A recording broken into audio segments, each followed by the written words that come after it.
All right, folks, we've made it once again. Brand new week. Once again, Monday, February 3rd, top of the month action to all of our traders inside our live trading room. Leda, Michael, got all of us here just joining us. Give me a quick sec. There we go, right screen there. Luis, Gillis, and all of our students otherwise inside our live trading chat room right there, the trading floor, might I say. Welcome on back. Now, if you're joining us on social media as well, Facebook Live, LinkedIn, Twitter, X, LinkedIn, wherever you may be residing today, welcome on back once more. But if you're new to our stream, at cybertradingu is the handle. You see it up top this time here. I'll jump right to my main screen right now. There we are. There's Gillis and Luis and Michael, who cleaned up just before in a nice little short on the stock KC. Leda and Jeff as well. There we go. All right, so we have a lot to talk about, as we do every weekday, every Monday at least, inside this live workshop. But there's a lot that happened overnight, right? So, we ended up hearing more news at first with the trade war, I guess we'll call it that, if there even is or was such, but between US and Canada and Mexico. And okay, well, I want to take us back just about 7 days ago to last week's Traders Talk, right? Heading into the end of last week, we did pull back a little bit. Friday afternoon it was. And then, of course, what I'm really talking about is the overnight gap down, the weekend gap down that we had into last night, aka this morning. So I want to hear from Lynn and Randy, Jeff, Gillis, all of our students here. Little pop quiz. If you don't know, it's no problem. We're going to go over it once more because it's very important. It's a huge talking point here, especially if you're swing trading or investing. But what did you learn last week from our conversation about the market, about the SPY, and just us following long-term levels and long-term trends? Is there anything that comes to mind to you?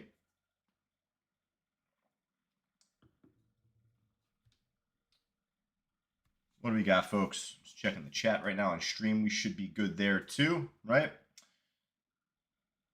Anything that you recall, anything that would stand out to you, even in terms, I'll just give you the hint, like I said, on the long-term chart, thinking more as a swing trade, right? Of course, day trading is good for us pretty much any day of the week, even on down days, on up days, even on days where the markets are flat. You tend to find one or two stocks that will go against the grain, or they'll kind of pop on its own, be on its own orbit there. Iqbal, one of our gold students here, says volatility is increasing. Well, that is true when you're seeing sharper movement in any direction. When there's more volume being traded too, that promotes volatility. So that's a good answer. I like that because that does contribute to what you may look to do if you're especially in a swing position, worried about the market dropping off more. As you could see, even though we did pop up a little bit today, we're pulling back right now, holding off 599 on the SPY, dropping a little bit here. Lynn and Randy saying, news can make things volatile, know your levels. So true on both parts. And I like the last part even more in relation to this discussion, right? Because the first part of that feeds off Iqbal's answer. News definitely does make things more volatile. It promotes more sell-off. It promotes more buying at times if there's good news. But you need to know your levels, right? So that plays into really what we were focused on 1 week ago here when we had talked about this. Elena says high volatility, but always something to trade. Jeff saying all-time highs, lots of them. Well, that plays into, again, like what we were just saying with the long-term levels. You need to know that, hey, the whole time from COVID, from before COVID, since 2008 practically, we've been making higher lows, right? Higher lows long-term, higher highs long-term. Now, there have been weeks and months where we've gone down, right? Just look back to November of this past year. I believe this is the December, pardon me. We're in February right now. Losing track of my days already. No, this is the December monthly candle, red, right? So, of course, in up markets, you're still going to see red days, red weeks, red months. But news does promote more volatility, and you do see sell-off naturally. But that increases our, emotions. It's like, okay, I'm getting scared myself. I think the market's going to tank. What if the market doesn't go back up for me long term? Oh, no, what do I do? Remember that conversation we had 1 week ago? I was talking all of us off the ledge here. I was like, guys, calm down. We're all good here, right? There's a couple of days that you could find great shorts on. There's always shorts any days, pretty much. But on red days, yeah, we're going to find some good shorts. But it's just to say, even with the news that happened into the weekend, heading into the morning here today, before 10 o'clock Eastern time here, because actually some additional news came out that led to the spike up within the market. But otherwise, before that, we're still making higher lows. Remember our discussion about, okay, well, let's make sure at least this could hold at minimum. This was a pretty strong base coming off the election. Power earnings gap, right? If you remember me saying that. Either way, we dipped down a little bit here, and we still held higher lows from the last major dip points. So overall, from 2023, from 2018, from 2008, we've been making higher lows long term. So I'm not worried about massive sell-off yet until we even like tend to see the support level get rebroken. If not that, then maybe even just going back towards like the down wicks that we had here, back from like what, 2 weeks ago, mid-Jan. So yeah, of course we ran back up very nicely coming off the Fed. We had some good earnings that came out. If you jumped in on swing trades when they were trending to the highs, that is definitely something that I'd be more worried about as far as the long term. Long term is long term, but if you jumped in off the highs and it starts off down, are we really trying, or do we want to hold on as it's dropping more, as it's likely to consolidate for a little while and then potentially maybe goes back up? That's a little bit different. But I'm just speaking of if you were worried about like your long-term positions, if you jumped in back from September of this year, from end of November into December, either way, we'll go through a couple of trades in just a moment, but I just want to bring this up. Even before the news that came out this morning at 10 o'clock, 10:30, I was not overtly concerned, ripping my hair out long term. I had like two or three separate private chats going over the SPY and Bitcoin, just about like what's ahead. Like, do you think that it's still going to move back up? Of course, yes. Like this, of course, like, news out there is significant. It relates to politics. It relates to the market, the whole economy outside of just the stock market here. So that's where, of course, there's a lot of things that play into it, right? A lot of factors that we're not as familiar with. You, me, anyone. I always say in general, I'm not the sharpest tool in the shed, the brightest bulb of the bunch here. I am the last person that you want to talk about when it comes to like politics and, macroeconomics in terms of like trade stuff, foreign policy. You got other people for that. I'll recommend a trade room to you for that. No, it's just to say at least here, though, I'm focused on the charts. I'm focused on higher lows. We're still retaining higher lows. I'm not too worried right now. That was my thought process going into the day. Outside of that, my thought process was it's going to be like a slow Monday because of the sell-off. Because we did have a bit of a drop here this morning, I wasn't thinking instantly like pop right away, but I was thinking, okay, we're like fine for right now. In relation to day trading, that means, well, we're not as likely to have a good morning. Fausto and myself will chat each other in the morning a little bit, just like here and there. He's prepping up, I'm prepping up, and he messaged me like pretty quickly. He's like, oh, this is gonna be a shit day or something similar to that. I'm like, yeah, it definitely is. Like, you could tell, right? That is because of the sell-off. But otherwise, though, I mean, we'll just take a look to see what happens here today. And this is the pop that I was referring to here. Some news came out at 10 o'clock in the morning. Some, I think, like manufacturing numbers came out. But not even that. Some additional information about like the U.S.-Mexico situation at least happening. Let me actually just jump to this here in the chat. I think one of our students, Lynn and Randy, both ended up posting this. So give me a quick moment here. All right. So if you don't mind me here, I'm going to read this off. This came out just a little earlier, which obviously led to the big pop-up within the market that you see. They wrote, Mexican president had said that he had good conversation with Trump. This was actually more from this morning pre-market, actually. I didn't see that timestamp there. I just read that fast during the live. But either way, though, just led to a big reaction saying that Mexico will deploy 10,000 National Guard immediately to border to avoid trafficking of drugs to the U.S., Let's see if there's anything additional, though, even more so, that came out from that point in time. So let me just show this here. This is my Benzinga Pro. Here we go. Right at 10:22, I didn't see the exact headline, so maybe they were like a little late to the gun. Maybe if I just checked another second longer, I guess. Is this it? Okay, this is it. No, they're right. Lynn and Randy were correct with that, it looks like. What time is that? That's from Friday. I got to scroll up. Pardon me. Yeah, this did come out. Okay, so I don't know. Oh, you know what's funny, Lynn and Randy? Perhaps that was the time zone difference. The time zone difference. And actually, I see that right there down below. You wrote that before we finished up. Okay, yeah, there we go. So there we are, right at 10:24. That was the news that came out right then and there. It wasn't like delayed reaction. This did come out right away and led to a big pop shortly thereafter. So I wasn't expecting that necessarily to come out today of all days. I thought that this could have been a bit of an overreaction as far as the drop-off. Bitcoin spiked down quite a bit last night. We'll get to that just in a little bit later on, but it led to a good dead cat bounce so far here today. Now, still, even though like we're kind of drooping down a little bit off 599, look at the sheer fact that we're still holding higher lows from earlier. If we were going to see a stronger rejection, we would see it sooner than later, and we would see it off a breakout, if anything, I feel. This was more of a double top. It tried to break out, but didn't. It's still retaining higher lows, though, even from these down wicks here. It's a tiny 1 minute chart, so you can't put too much faith in these wicks on a 1 minute chart, but just generally speaking, higher lows. So why not think there can't be room for more, at least later on today? Higher high.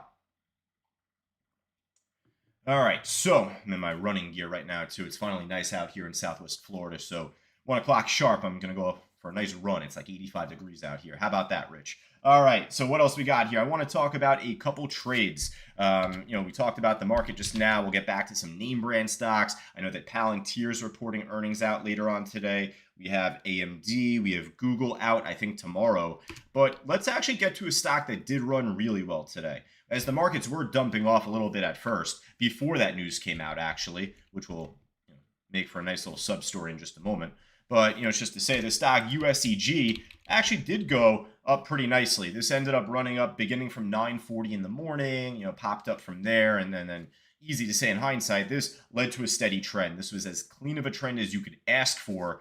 I know last week on Friday, there was a stock, Rigetti, RGTI, that came back up on our radar. That was insane. That was as steady as could be. But, this is as well as we could ask one to be here for us. So led to higher highs throughout the course of the morning. The funny part about this is that, well, hey, real quick, for Lynn and Randy, for Iqbal, for Elena, for Jeff, for a lot of our students right now in chat right now that you see, especially if you're joining us on YouTube or on social media right now, I'm just kind of streaming our chat right there. What time's reversal time? What time do we see reversals, pullbacks, momentum get lost?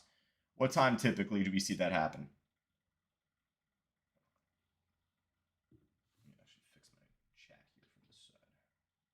There we go. If you're on mountain time here, perhaps it would be 8:30 your time. If you're central time, it would be 9:30 your time.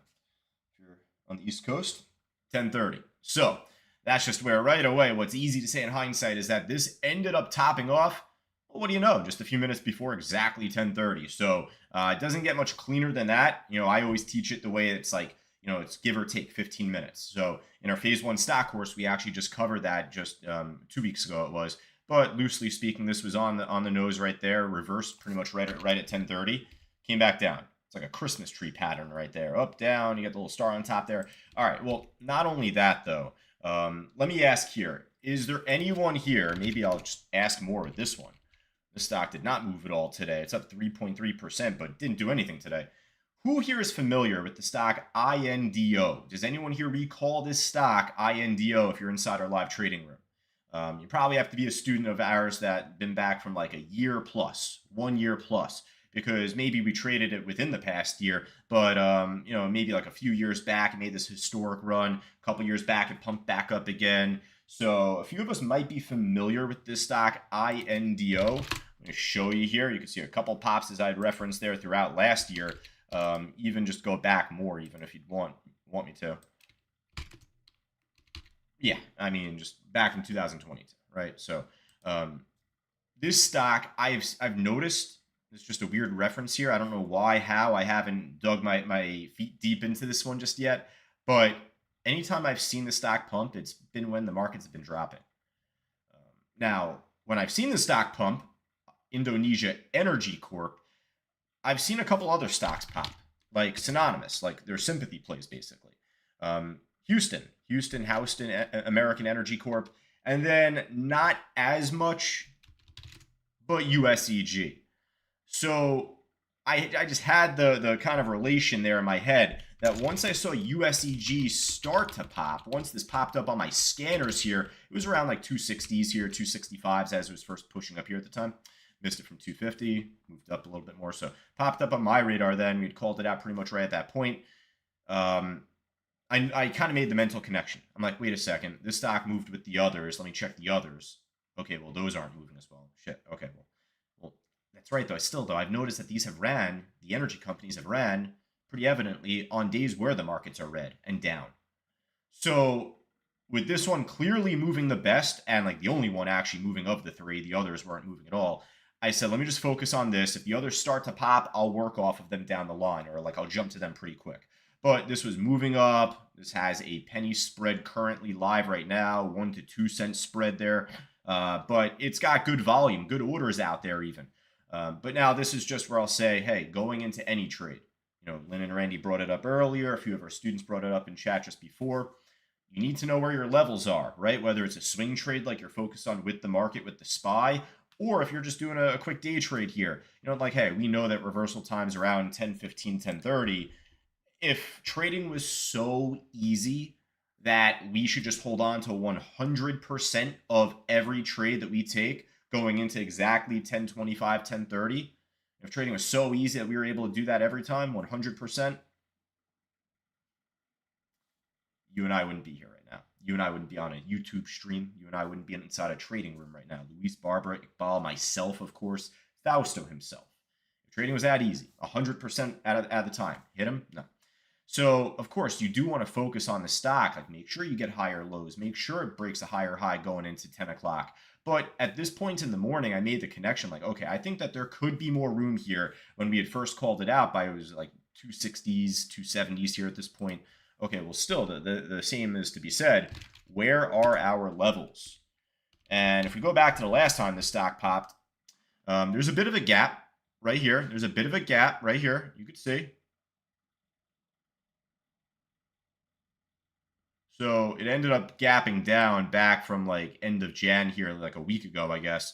271 the low, 273 the close, and the low on this candle. So loosely speaking, I would say like 270s, 272, like right there, that would be a small potential level to work off of. What about like even before this though? Because, maybe the stock actually, had a much cleaner level going back 5 years, 3 years or so. So let's see.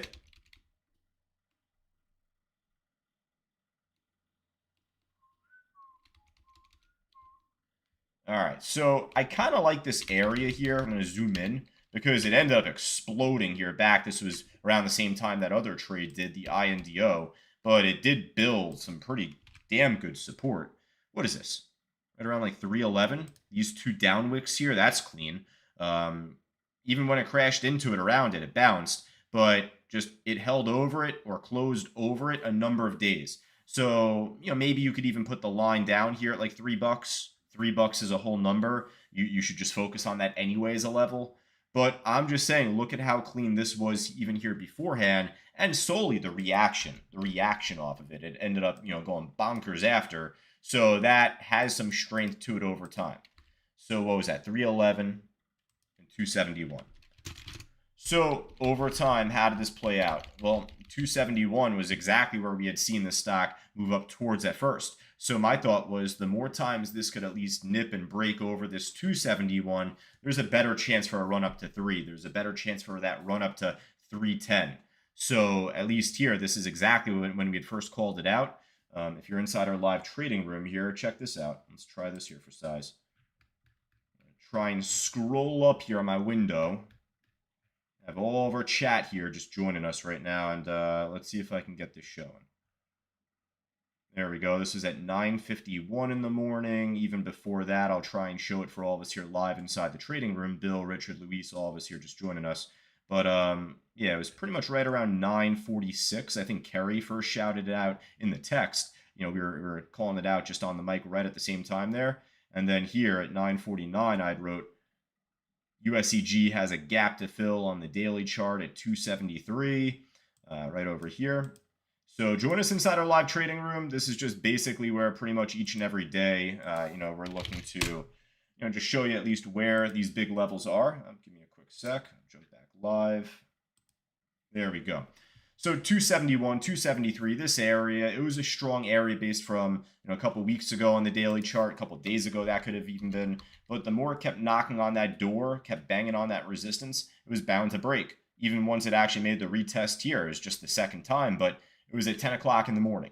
So even if I'm undershooting the time here on when this may potentially might reverse around 10:30, let's say, instead of 10:30, we're going to say, okay, I'm going to be more safe than sorry. I don't want to hold on all the way to 10:30. Let me go until 10:15. Okay, well, if you jump in at 9:59 in the morning when it's re-breaking through this big level here on the way up, um, you tell me, like, you got what, like 15, 16 minutes to try and see this work?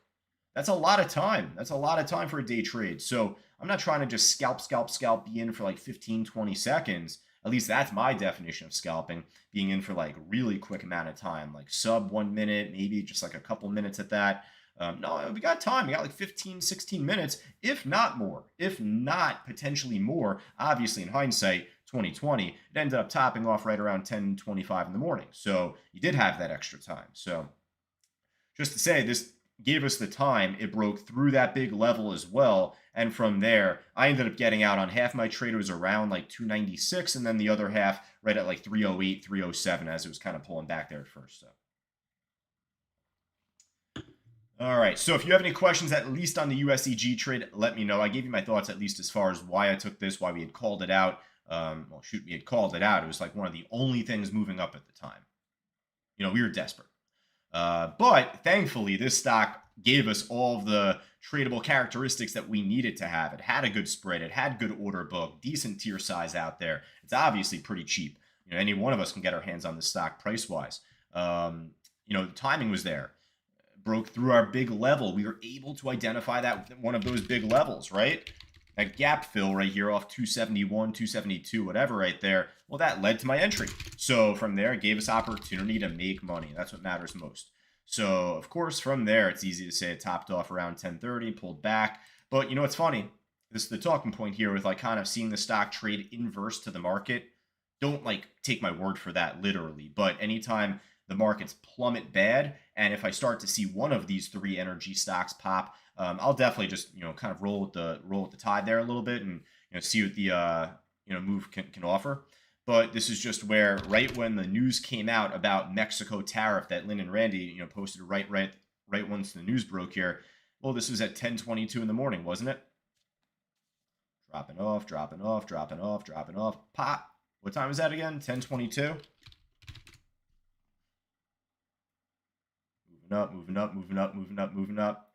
When the news came out at 10:22, top, and then it crashed, right? So it is pretty funny how it played out exactly here. In a larger market move, this was a good day trade, but it reacted perfectly. It was a perfect inversion to the news that came out right there, right? So Damon on YouTube, once again joining us on YouTube. Damon saying lunchtime right now, perhaps for him. Welcome aboard, Damon. It's good to know that you're joining us at least when you can, in between work right there. But he says, buy the dips, sell the rips. I like that. That's a good catchphrase. Okay, so we talked about practically like the only decent day trade today. It was the USEG. It played out really well, right? We called it out right when we should have. A lot of us could have taken advantage of this trade. Actually, they did. One more time, if you are Damon or any of us joining us on YouTube right now, check this out. Let's see if I can get this here going. All right, so Kerry got out with a nice profit. She was, Iqbal took a loss before that. He made money before that, though, on a trade, I believe, or on another stock he cleaned up this morning. So I appreciate his transparency above all else. Kerry, in and out, she made some good money on it at first on the first half of her position. This was the second half. Luis got some good money on this trade, about 42 cents. John got some money. Kathleen did really well. She was in from 291 on this trade. Just showing you all the profits here from students that had posted inside our trading room earlier here. Alex Poe, I was in from 288 out of 318. Kerry started it off practically right there for us. Right, so really nice job from all of our students on top, just on the USEG trade right there. All right, so we talked about USEG. We talked about the whole market going up and back down and everything else in between there, right there. Actually, I should say down then back up, right? Tongue's getting tied. But this is the time right now where we want to talk about Bitcoin, right? There's a lot that happened over the weekend with Bitcoin, along with the whole market obviously dropping with that tariff situation, the trade war, if you want to call it. But Bitcoin took a huge hit over the last 24 hours. We actually came out with a thumbnail for this video we'll be posting here, and it's like showing you crashing. Bitcoin's crashing. Well, with the whole market moving back on up over the last like 2 hours at least, Bitcoin itself definitely made a nice pop. Actually, this took off right away at 9:30 and only went higher as that news came out about the tariffs. So that thumbnail that we're posting for this video that we have later on today, a little misleading, right? A little misleading, right? Well, a couple things with that. A, we made that thumbnail last night. That actually has significance to this story coming out here. But as you know, Bitcoin ended up having a huge drop over the course of the weekend, basically. So let me just jump to Bitcoin chart pretty much here. Going into last week, there was pretty much right around 104, 105, little drop, higher, lower high, I should say, right here, and then fell back down heading into the end of last week, heading into the weekend. And I came back from playing pickleball Sunday night, and this was dropping off quite a bit. So I figured it had to do with the tariff situation. I was getting a little concerned at first. I don't even like using that word, concerned, because it makes you think I'm like thinking about selling. No, we're not selling. We're not going anywhere, folks. We're staying right here. But it's just to say, at least, that I thought that we were going to stay over 100,000, at least from the last time we held back over it right here, from like a week ago it was. Got back over it, nice little under and over. I thought that we were in the clear. I thought we were going to consolidate and then go back up higher pretty cleanly. I thought that we chopped around 100K for too long. I guess not long enough. All right, so obviously we pulled back, but that leaves me to say, okay, well, do I buy? What do I do? Do I hold off? Do I wait for another drop? What happens throughout this week?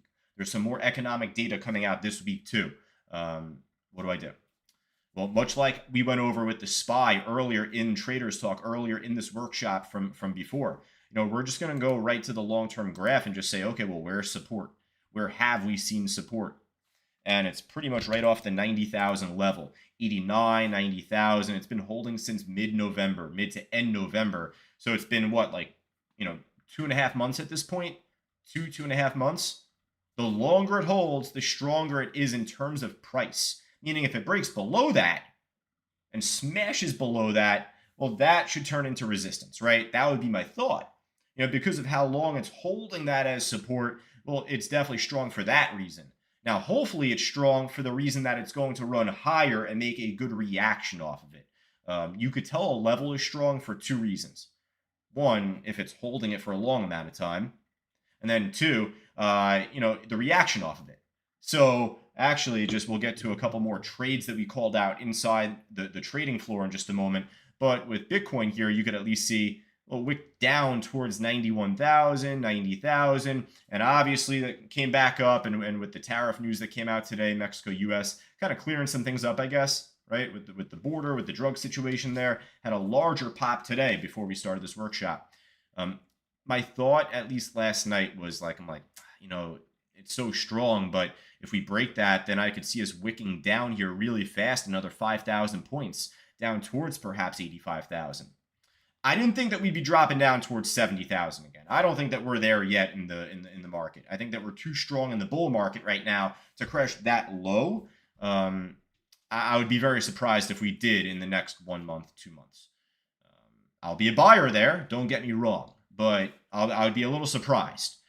So my thought was, if we do break below 90, maybe we could just wick down to 85 and go back up quick. Kind of wick down here on this daily candle, moved up nice. I get back from pickleball. My story goes as follows. I had this thumbnail made about the drop-off already, and, I see Bitcoin already even lower towards this 91,000. And I'm jumping onto Coinbase instantly. I'm trying to log in. It's giving me a tough-ass time. I don't know why. It's already starting to bounce back up a little bit here. It was, and I ended up buying a couple things. So I bought Bitcoin at 93,000. It was like 93, like one. It was like right over 93,000 at the time. So Bitcoin, I just added more to my stack that I currently have. Number two, though, if you're not involved with crypto as much, this could be something to look at least on Coinbase.com. If you're on Robinhood and if they offer it. But otherwise, if you're trying to jump into a crypto, a coin right now, there's a lot of things down right now. So there's a lot of things on clearance, like Ethereum dropped 30, 35%. That sounds like a hell of a clearance sale to me, a hell of a discount price to me. But there are some coins out there that are not as well known yet. It's like the mainstream. They're not meme coins. I'm not selling you a freaking meme coin right now, all right? We're not doing fart coin. We're not doing burp coin. We're not doing that. But actual coins that have real usage to them. So, I started to buy two of them here. ONDO. Whoops, that is not it. Okay, give me a quick second here. ONDO right here, crashed down to basically $1. I got in at 111. 111 was my price that I got filled at. So right now, this is already all the way back up towards 140. I'm up like 20% or something on this position. And then the other one is called Chainlink. This has been out for a long time now. This has been out for like years and years, bull markets, plural. But, ended up dropping off here at the time. And it's another crypto that's involved with what's called RWA. Called real world asset. Basically, like if you're not looking at crypto, if you're focused on illiquid stuff like real estate, perhaps you could use real estate as a good example for this. There's different real estate companies and properties that are being like tokenized, it's called. For any of us here in the chat that you're not as familiar with crypto, you can call it cryptoized, whatever. Basically, they're providing value in these properties and companies, in commodities too. But these coins are going to provide real use to try and get yourself into different markets. So Chainlink is one of the big ones. And then ONDO is like a cheaper one, but it's definitely one of the larger ones of the bunch with these. So be on the lookout for those. But where I get back to at least Bitcoin itself, I ended up jumping into Bitcoin last night even more, just right around that 93,000 mark. Now, that thumbnail, remember that thumbnail I brought up to you earlier? We're going to see them attached to this video. You're going to see like Bitcoin's crashing and you get my face there, like, all right? Okay, so why is that going to be there? Well, again, I'm not going to redo it, but this just goes to show, well, I shoot straight here, folks. This is a conversational chat here. I don't mind showing, with me and Fausto last night. From last night, a little text conversation. I snipped it out. But I showed him this. I showed him the thumbnail because at the time it was crashing. I said it went for new photos this week. I effed around with this thumbnail. What do you think? So I'm just like showing him, like, just hey, like, what do you think of it? That's all. And he said, it's funny. He's like, where's Bitcoin at? And that's when I kind of like jumped around towards it. I'm like, it's like right around this 91, 93,000. I just bought some right now and a couple other coins. And you're talking about some things about the SPY. And I said right at the bottom right there, if you see on the very bottom, I don't know if it shows it as evidently on stream right now, but otherwise you could see at the very bottom right there, I said, good time to buy crypto, right? So that's that. I don't mind showing that there because, hey, I'm serious with what I say, right? So with that there, we're going to at least get a nice bounce. Thankfully, the news that came out at 10:30 in the morning today with the U.S. markets and Mexico-U.S. tax and border situation both together, led to a nice spike up, like pretty much right when the market opened up today, big pop on Bitcoin, and then even more right at the same time, 10:20 in the morning. So, if we chop back around for another week or two, I'm not too worried, right? Because look at the reaction that we already had here off that 90,000, that 91,000 area. That's all we need to see. So come back to me in a week. If this comes smashing back down to 90,000 again, come back to me, right? But otherwise, I think for the time being, as long as we consolidate, as long as we obviously get back over 100,000 sooner than later, but even for the next week or two, if we just chop around, sideways, higher lows, just filling a little bit, that's fine. All good, right? It's not a sprint, it's a marathon, right? So the only people suffering on this are new traders that are jumping in on leverage. New traders that are not as familiar with the volatility, and if they're just doing small money, they could still be pulling their hair out a little bit. Like, I bought at 107,000. Damn it, it's down at 91. Yes, like I bought some at 105,000 like 2 weeks ago, 2.5 weeks ago, or a week and a half ago, whatever it was. Yeah, I wish I waited till it dropped down more, but so be it. This is a marathon, not a sprint. So we just have to think that way at least.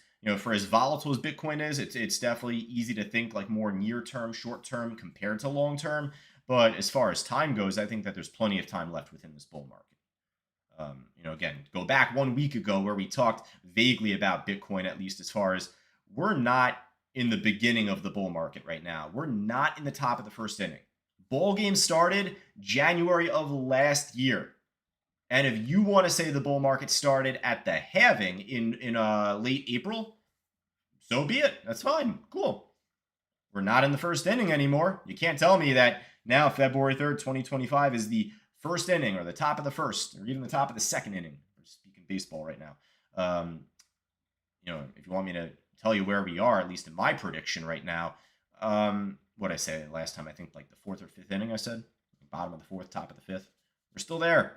It's only been 7 days later. So just because we dropped off here a little bit, I'm not that worried yet since support did hold, since we did bounce back up. And at least for the time being, I don't feel like we're there time-wise yet. So, we'll see what happens at least day to day, week to week. Join us at least inside our live trading room, the trading floor, or just join us on YouTube at cybertradingu. We'll be tracking this, of course, each and every day, each and every week. So. All right, what else we got here, folks, for the time being right now? For the time being, what else we got? I'll give you a couple small updates, nothing too big. TKO, Philip Morris. I think Philip Morris has earnings out this week, if I'm not mistaken. But, my swing trades that I'm still holding on to. TKO, good day today, at least up 1.9%. They just finished up their Royal Rumble event, wrestling, WWE. If you're not a fan of it, all good, all gravy. But that's just where I'll tell you, at least it drives ticket sales. It drives revenue. It's a huge event. I think they had 70,000 people in Lucas Oil Field last night, or 2 nights ago it was. 70,000, right? And think about how much money those tickets are. I was alluding to what they're doing in late March, early April with their WrestleMania event. That's their huge event that they do each and every year. They do one in January. I didn't reference this last week or 2 weeks ago, but they do one in January. Royal Rumble, it's like the second biggest event that they do every year, or the third biggest, one of the two. So, big day today. They're coming right off of it. First trading day coming off of it. Obviously, the fact that the market moved up, it's a good sign. But for any stock that has been a great swing trade up until this point, focus on it as such. Unless if there's bad news coming out at the company, like for instance, it wasn't a great swing. I don't want to downplay it. It's been a great trade, but NVIDIA, it's been pulling back even before the drop-off from last week. That's because of news that did come out that affects the company specifically, right? With DeepSeek AI and that Chinese, AI that's lower cost. That's specific towards a sector or a company. But for any stock that presents a great chart like this does, unless if there's news coming out on it, it's a really good swing play going forward, especially on down days like this. So TKO, we're coming off a down day. Market's moving up for that, on its own. Well, not only that, but TKO has great news with their, big event that they did over the weekend. Now, Philip Morris has been a great swing trade too, also at all-time highs. I think they have earnings coming out this week. So if they're really good and people are in the know on it, they're going to try and probably pump it up before the earnings come out. They're up 0.08% today. I'll take it, right? Take positive. So I don't know the first thing as far as what their projections are with what I think their estimates are. Don't ask me. You got other people better than me for that. Sharper tools than I have, brighter bulbs than I got that will give you more accurate information. But just to say, at least, it's a great chart, something I have no problem holding on to. Like, for that reason alone, right? Market bounce today, but this has been such a strong swing trade chart. I know Fausto has been doing really well. Oh, he's been killing it on the FTAI.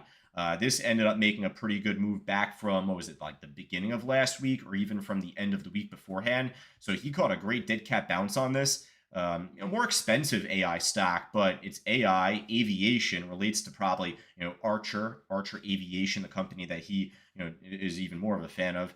And it's a gap fill, right? So, it's filling the gap. It basically already did that. He had called out resistance to all of us in the trading room earlier today on this at 112. This one had a bit of a dip, but this is more based off of that, based off of how much it already dropped. So a little bit different in that sense. But otherwise, this is one I want. This is one I definitely want to jump to. I don't have any skin in this game. I wish I did. HIMS. So we did talk about this 7 days ago. We talked about this in class. If you joined me in the Phase 2 stock course that we offer, we just completed that last week. But that's just where I'll tell you here. HIMS was a great swing trade over the last year. I mean, even from last week, one of our students was asking me about a day trade that they had on it. I was like, okay, well, this could even be as good of a swing trade as a day trade, just looking at this chart. Higher low, it flipped this past resistance area into support. $25 also is like a quarter century type number. That's pretty big. Led to not only a bounce, but it broke new highs. Broke over 35 and held this as support, I think, even today.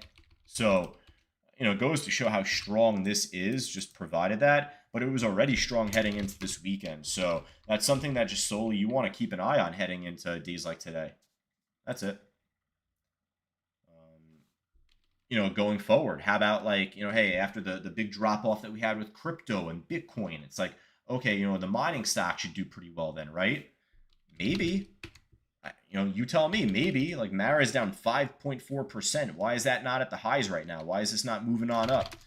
Riot's down 2.4% right now. I guess better than Mara, but it's still negative. It's still making lower highs now. HUT Hut's down 5.5%. So not all of these are moving at the same pace because A, they're different publicly traded companies from one another, but otherwise B, they have different financials, right? Different financials, different charts, which I'm more focused on here as a trader.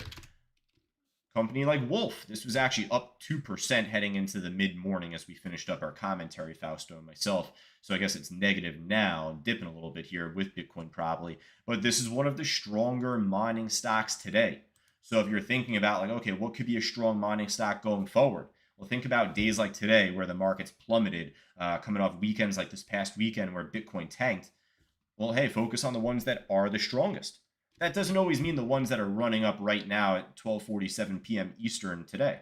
It means the ones that are positive, the ones that are like doing better from Friday's close. CLSK down 2.8. Hey, there you go. I'm not back in this trade yet, but my IREN's up 1.3. That's like the best that we got so far. So IREN and Wolf, I'd say those two are like your strongest mining stocks today, definitely, but they certainly could be just because of what we had discussed, going forward throughout this week, next week, etc. These could be even better plays with Bitcoin potentially bouncing back up over 100,000. Yeah, Bill, exactly. Great minds think alike right there. He just wrote inside our trading room. Iron, yep, absolutely.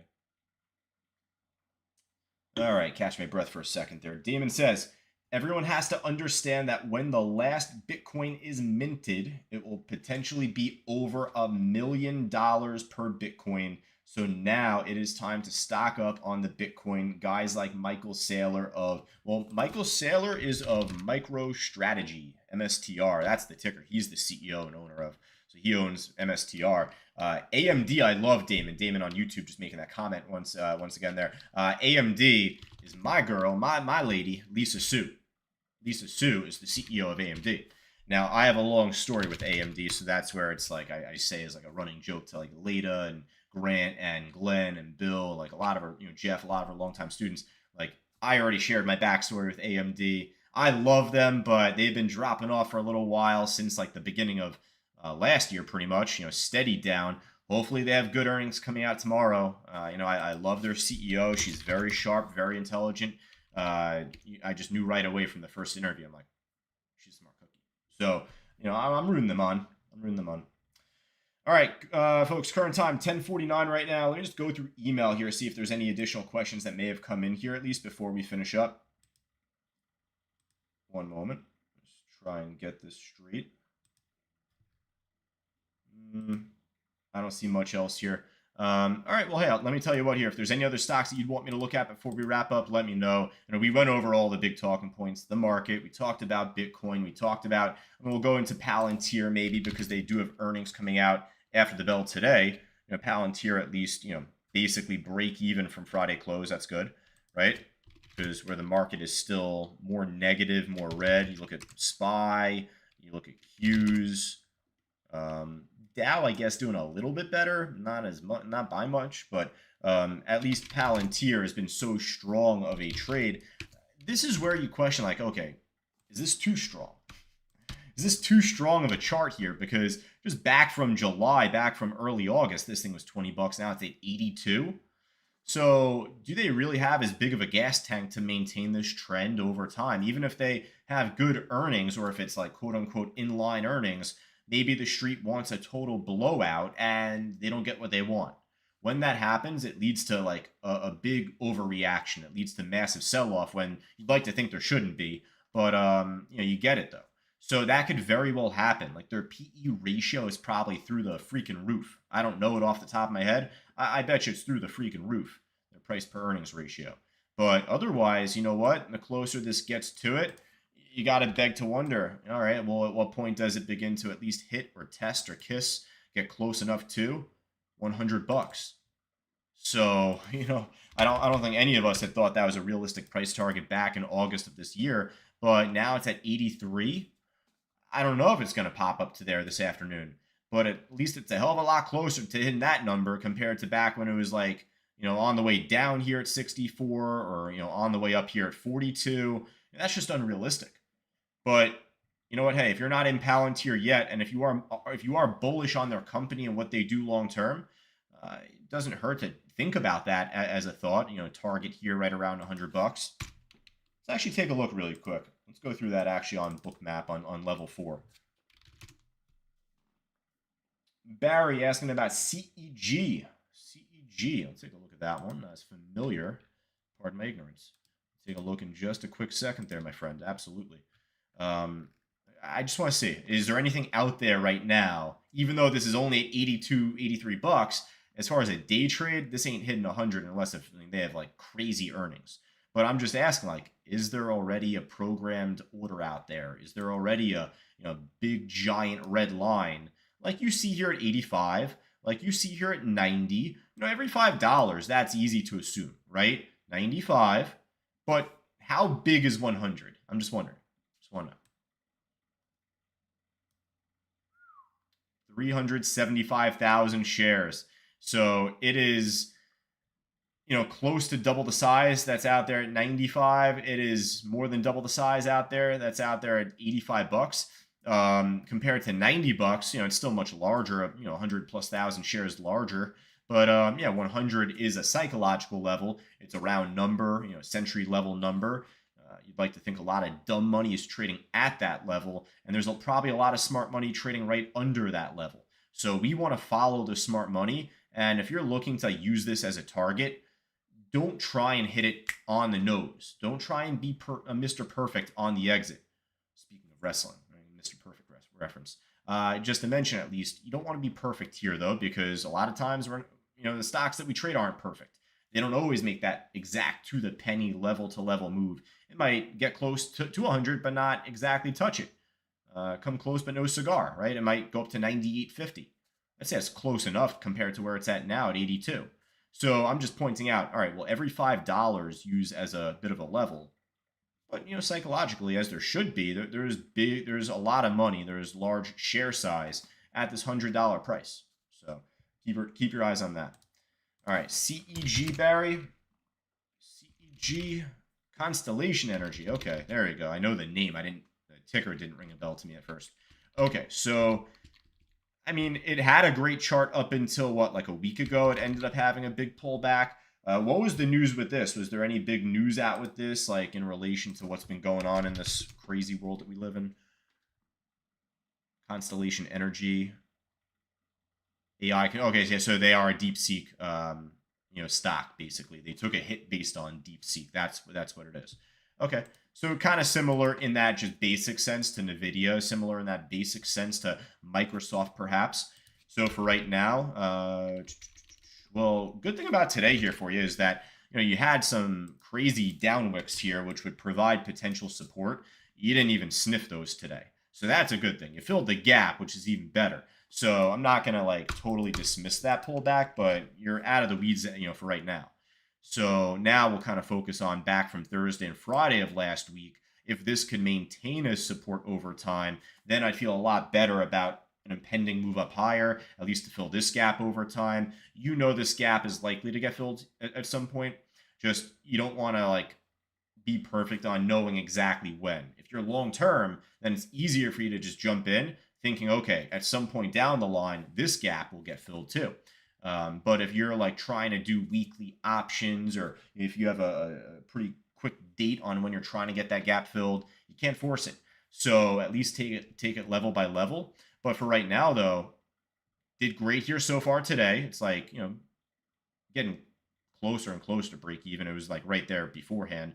But as long as it can hold this area of support, then I think there's a better chance for a cleaner bounce throughout this week. So translating that towards a 1-minute chart right now, broke over it, ran over it as resistance here. Now, for all of our students, at least, join us inside our live trading room. Barry or Damon or any of us on social media, Facebook Live, LinkedIn, Twitter, YouTube, the works, wherever you may be residing on social media here today. At CyberTradingU, I got the direction right this time, a little bit off center there. At CyberTradingU, right there. But otherwise, for Iqbal, Bill, Barbara, Luis, got Jeff, got all of us here just joining us. Simple question. I'm going through my greatest hits here in front of you today, if you don't mind. When a stock breaks over resistance and it runs after that point, stock breaks over resistance and it runs.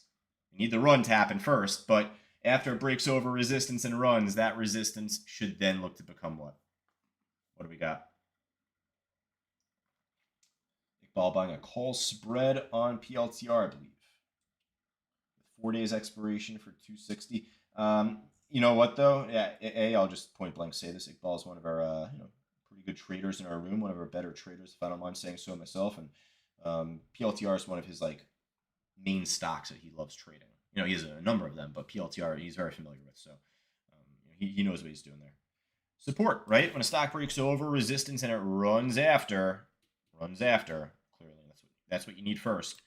Resistance you're looking to see become support. So far seeing it try and hold as support, and you could even base it off this down here, this little down wick, little one, tiny, maybe to complement it. Been doing so far here at this point.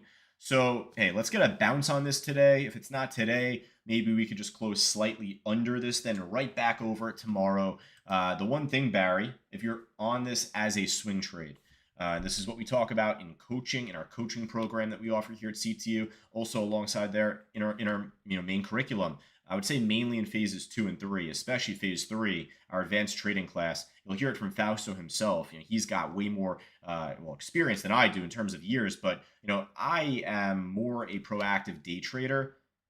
Kind of funny hearing me say that, when I have more swing positions now than ever right now, and I've been in these positions for a little while now, more now in the past year than ever. But otherwise, I'm more of a natural day trader. Fausto just has that much more experience on swing trading, so he teaches it even further in the phase 3 curriculum.